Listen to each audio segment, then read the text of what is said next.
Hey y'all, John here. Welcome back to another video. And today I'm super excited because we're talking about the Sony Monitor and Control application. This app on the iPad allows you to control up to 4 cameras using just your iPad using a Wi-Fi hotspot. So I'm going to start from the top how this works. So basically you have to connect all of your Sony cameras, up to 4 again, to a wireless hotspot, whether that's going to be on your cellular iPad or on a separate device like a Galaxy S23 Ultra like I did. Now, that solution will work, but I noticed that the radios in my S23 Ultra were not able to support all the traffic that was going through. So what did I do? I bought a UniFi Express. So this UniFi Express, I actually have 2 people that I know using this. My parents use it at their house. They basically have a 2-bedroom house, and I have another friend that uses a UniFi Express for his business. So I figured if I can have that power an entire 2-floor house and not having problems with signal, what about me using it to allow my cameras to connect to each other to my iPad? Why not? So I bought it, $150, set up my UniFi at home on the network. I basically need to connect to the internet first to activate all that stuff. Set up a Quantum Media SSID, added WPA2 personal, 2.4 and 5 GHz radios is running all the time whenever I plug this in. And the nice thing about this is that all you have to do is plug in a USB-C cable. As long as you have power delivery, it will work anywhere. So I could technically plug this into my iPad, and an iPad will actually be able to power this UniFi Express. Or I can just plug it into the wall with any USB-C charger that will work with, let's say, my iPhone, my iPad, my MacBook, and I have a Wi-Fi network. And if I'm crazy enough, I can get an external Wi-Fi modem. It's for LTE modem. Plug it into the WAN cable, the WAN port on this UniFi Express, and have a portable router that is able to do site-to-site VPN back to my house if I want to go all out. But I'm going to show you how this works. So first, you got the UniFi Express. You're going to need an iPad, which I have sitting here, and I have 3 cameras. So I have an FX30, I have the FX3, and I have the Sony A7 IV. Now, the A7 IV just got support for this application this week. The current date is October 19th, so just 3 or 4 days ago, update just came out, and now it's supported by the app. Other cameras include, I think, the Burano, the A7S III, and some other weird camcorders on there, but I'll display the list just so you have an idea of what's supported. This app, before I got the A7 IV support, has helped me get through like wedding recordings. So let's say I'm recording a ceremony. I don't want to be at someone's wedding running from camera to camera to make sure the camera's recording. I can just set up the cameras once and the Wi-Fi, sit down like a guest, and just watch everything happen from my iPad, no problem. So I'm going to show you how this works. So we already have the UniFi Express connected. It's broadcasting the SSID. All I have to do is turn that on,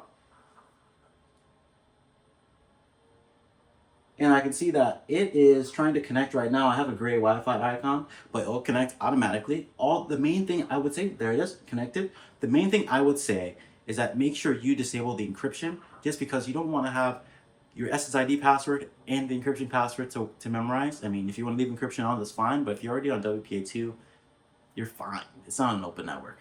So camera A is connected, and I set up static IP addresses for this as well. Camera 2, the FX30. Open this up, turn it on, waiting for it to connect. All happens automatically. All I do is turn on the camera and it searches for the SSID. And now FX3. Just going to turn it on. Make sure I do not have a battery in here, so I'm going to get a battery.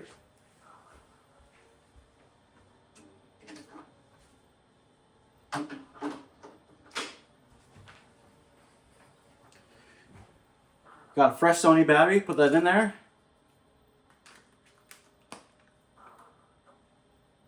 The camera is booting up right now. It is on.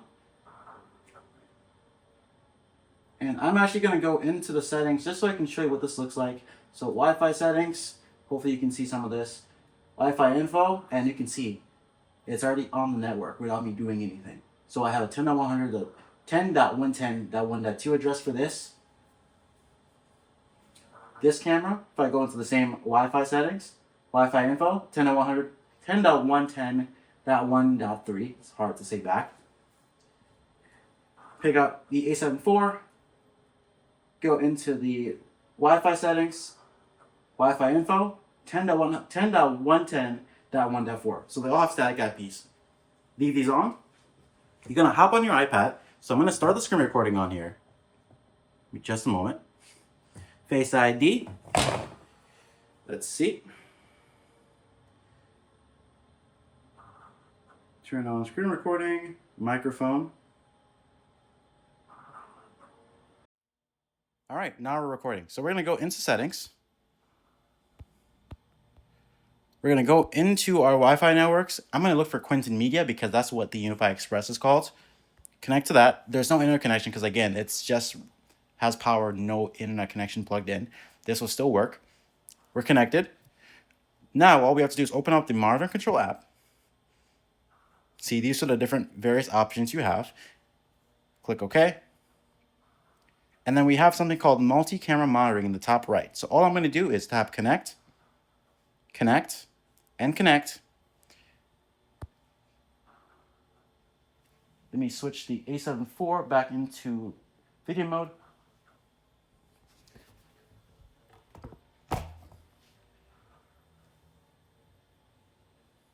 Take off this cap.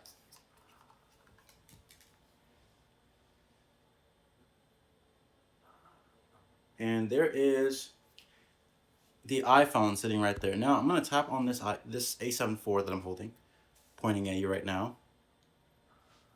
I'm going to change the shutter speed is basically good to go right there. I'm going to drop this all the way down to, let's say, 1.4. And let's flip the screen out so you can see this happening in real time. Camera settings being adjusted, no problem whatsoever. I can change my white balance if I do need to.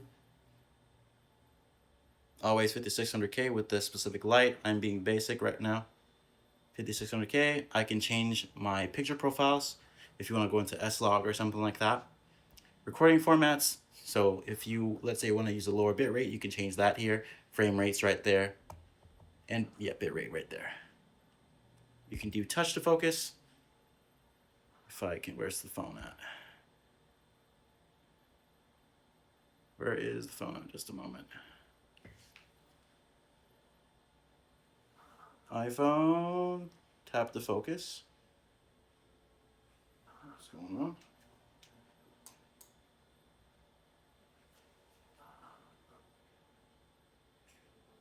Let me go into menu focus, just a moment.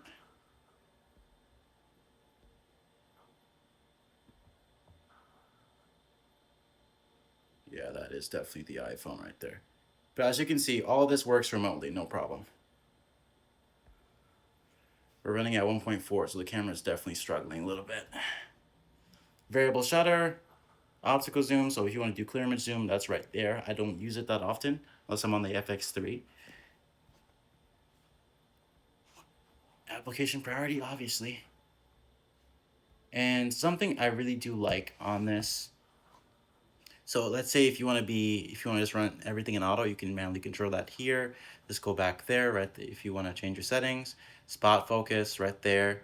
And of course, I'm running in the high-res mode because, again, I have a dedicated access point running. And as you can see, I have the rule of thirds grid on. False color if you do need that. And I don't use these, so I'm not going to talk about that much. Now let's see the tools that are available. So waveforms, histogram. I don't need that because I just look at it visually. If I was shooting in, let's say, S-Log 3, I might use a histogram. But even then, you'd probably want a LUT on top of your S-Log 3 footage just so you can make sure your exposure is correct. I don't shoot log often, so I'm not going to get into that. You have zebras, D-squeeze for anamorphic lenses. And if, let's say you're shooting a top-down view, you can actually rotate this view, which is kind of cool. So like if you're shooting down like this, you can actually rotate that, no problem. So now we're going to go back to the 3-camera view. You can see they're all still connected. FX3 right here. FX30.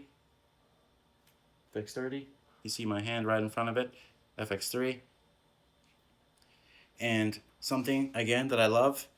Checkbox. All starting to record. The A7 IV, I think, is low on space right now. Let me switch that real quick. On here. It's recording to the wrong card, so it's gonna fail to record. Switch that to slot 1. If I tap that again, all recording, no problem. I just came back from a wedding not too long ago, so I pulled one of my cards out before I started this video. So, yeah, that's how that works. And of course, when you're giving it to a client, make sure you lock it. And as you can see, I have the shutter angle update on the newer cameras. So let's see. You can see 180 right there, right there. Another menu that they have, just so you, basically just a different view so you can compare settings right there. Something I don't necessarily understand yet is this focus percentage, but it's there if you need it. And yeah, that's really about it. So as you can see, this is the FX3. That one's recording.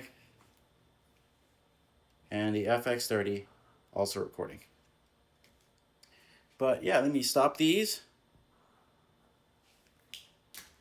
That's all I have to report. I hope you enjoyed this video and found it helpful. Let me know if you have any questions, concerns, or any other comments by leaving them down below. Also, I have started a John's Tech Instagram account just for this YouTube channel, so stay tuned for that, and I hope to see you in the next one.